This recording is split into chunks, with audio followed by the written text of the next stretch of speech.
Attention, young Kmart shoppers. That's the warning today to teenage video game buyers who like to deploy make-believe Uzis or machetes to wipe out monsters and invaders. Some experts see a connection between violent video games and violence in real life.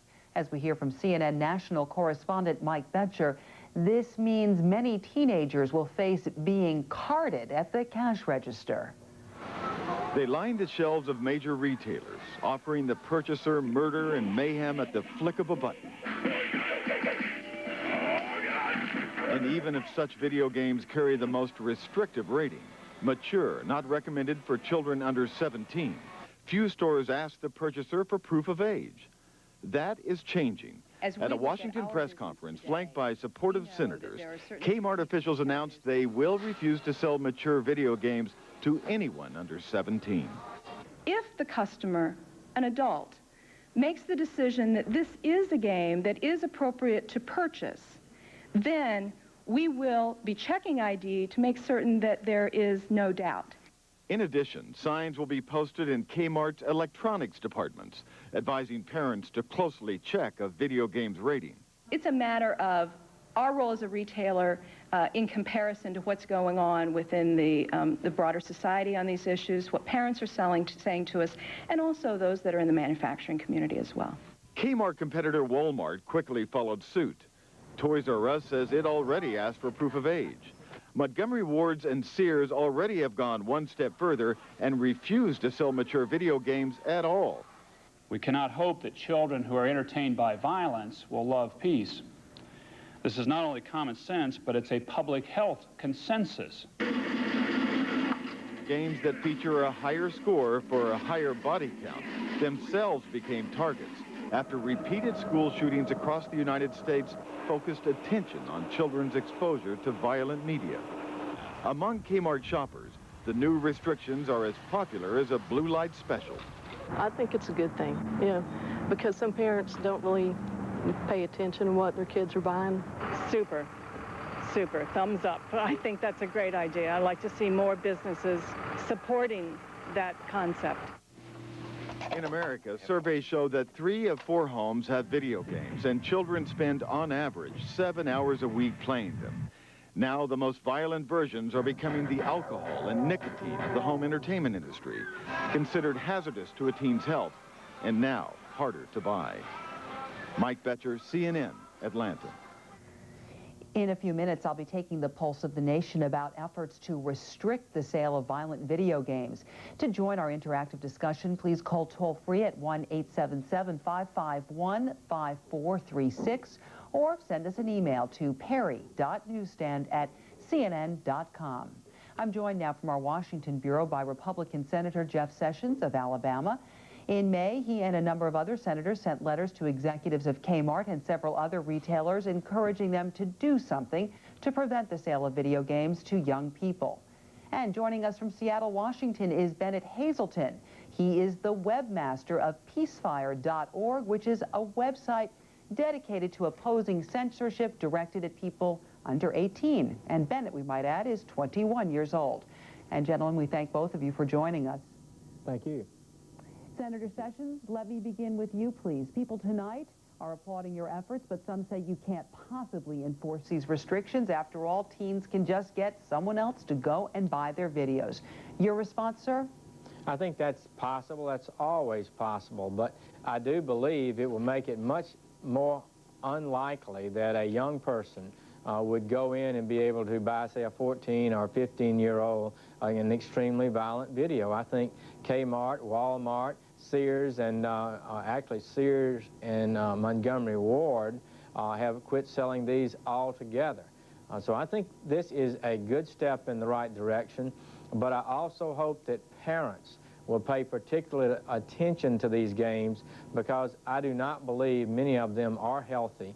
The overwhelming majority are fine, but there are some extremely violent ones, and I think parents should look at it and make sure that children are not too deeply involved in them. Bennett, let me ask you, it may not be perfect, but these stores are trying to do something positive like control teen violence. What's wrong with it?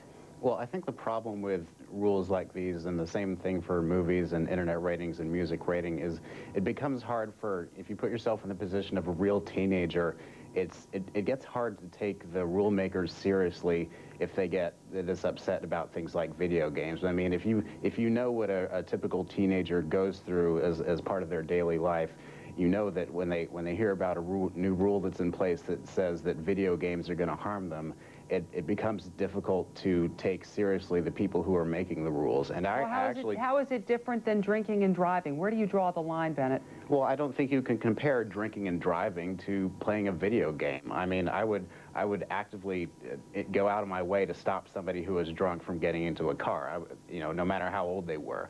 But I would not go out of my way to the same extent to stop somebody from playing a video game that has guns in it. I mean, I know that when I was 16, playing video games that had violence in them didn't make me more prone to violence. I don't know if Senator Sessions thinks that when he was 16, if that would have happened to him. Well, let me cut in. Senator Sessions, do you agree or disagree? Is the line that clear between these types of issues?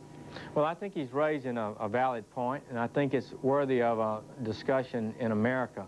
But just really less than 2 months ago, a major health group, including the American Medical Association, the Academy of Pediatrics, the American Psychological Association, the Academy of Family Physicians, the American Psychiatric Association, the Academy of Child and Adolescent Psychiatrists, issued a report, and they usually don't agree very much, but on this they said well over 1,000 studies point overwhelmingly to a causal connection between media violence and aggressive behavior in some children.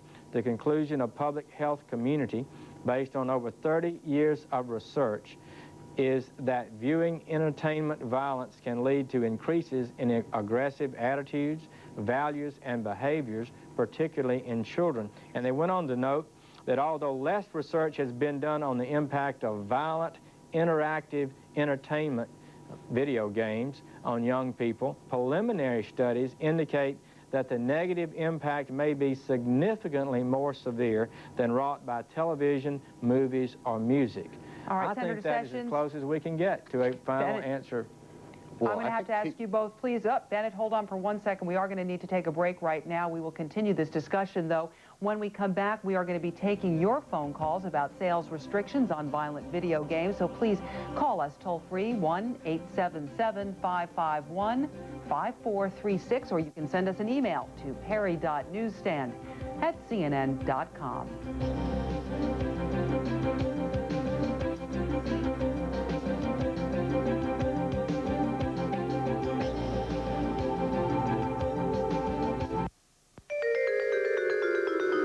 Everybody knows it's smarter to buy in bulk, even long distance.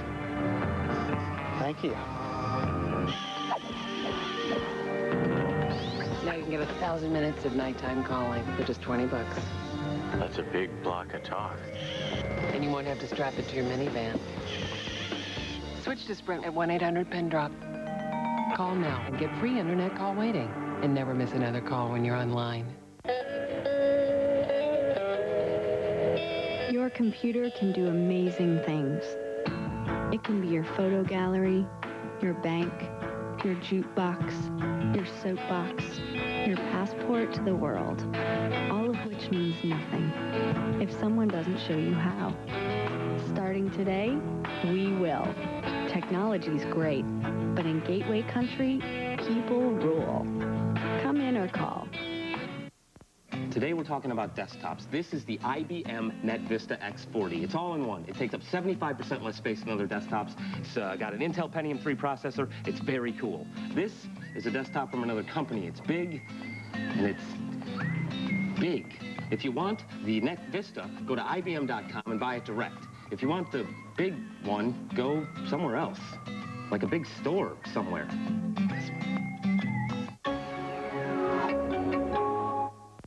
You sit here, they sit there, you and them. Morningstar sits on your side, helping you invest smarter. Before you invest, investigate at Morningstar.com, your first, second opinion. Business. E-business. Sir Speedy Printing. SirSpeedy.com. Face-to-face. Online interface. personal, Productive. local, Global. very human, Very modern. easy. Easy. Sir Speedy. Either way. Do I dare disturb the universe? In a minute, there is time for decisions and revisions which a minute will reverse. Should I, after tea and cakes and ices, have the strength to force the moment to its crisis? I have seen the eternal footman hold my coat and snicker, and in short, I was afraid.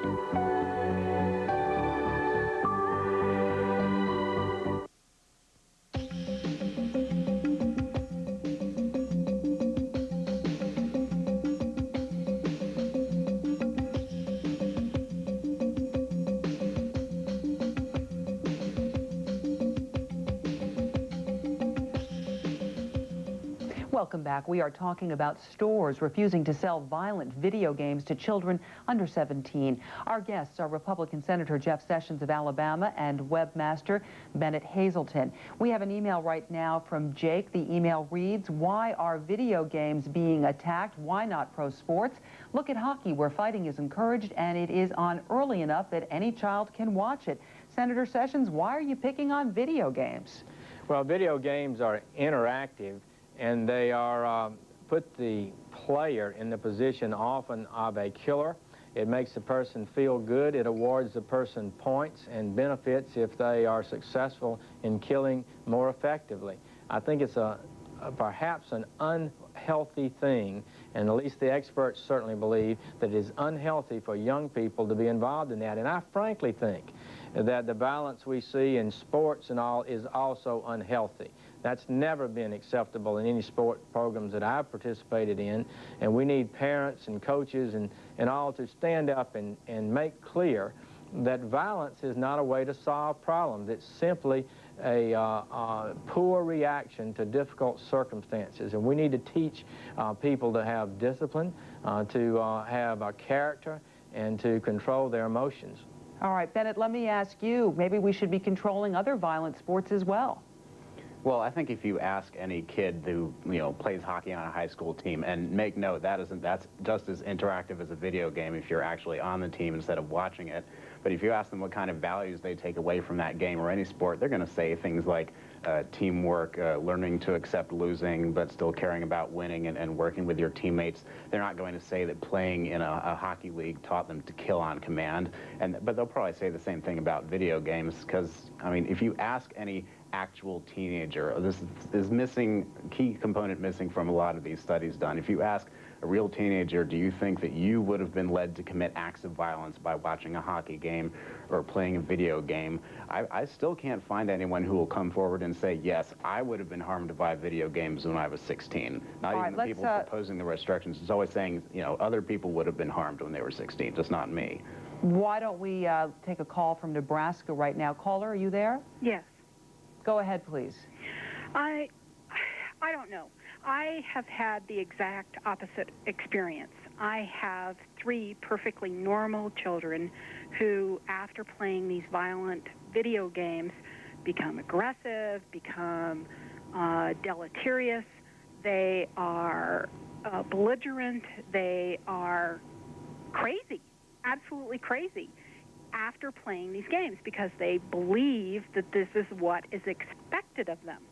And you have to deprogram them and say, no, this is not the acceptable behavior for conflict resolution. So you're clearly in favor of these restrictions. Let's get a reaction right now from Bennett. There you're hearing it from a mother who says this is in fact a problem. How old are the kids you're talking about? Talking about 11, 13, and 15. That sort of runs the gamut. Well, you still need to distinguish between the kind of aggression that you're talking about and the kind of aggression that politicians paint pictures of, mental pictures in people's heads when they want to push these sort of restrictions through. I mean, you're talking about people who may be arguing, maybe not wanting to clean up their room, talking back to authority figures. When politicians come up with proposals like this, they invoke images of school shootings and people committing horrible acts of violence, which only seem to be noted when they're committed by young people. When the stockbroker guy shot up his office, nobody went out and said, what kind of Bennett, music do isn't a crime stockbrokers listen to? Just because other people are doing it, does it matter that, what the age is? Senator Sessions, let me let you get a word in here before we're out of time.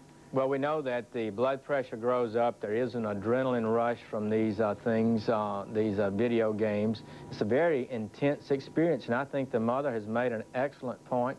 That is exactly what this, all the studies seem to show, and what the leading health organizations in America have concluded, that these most children will not become violent. We know that the overwhelming majority will not. But if a small or significant minority tend to become more aggressive, more hostile, less self-controlled, more upset from it, then I think we need to question that, and parents should be involved in making the decision about whether or not they get those games. All right, on that note, we are out of time, and once again, we'd like to thank Senator Jeff Sessions of Alabama and Bennett Haselton of peacefire.org. Thanks. Coming up.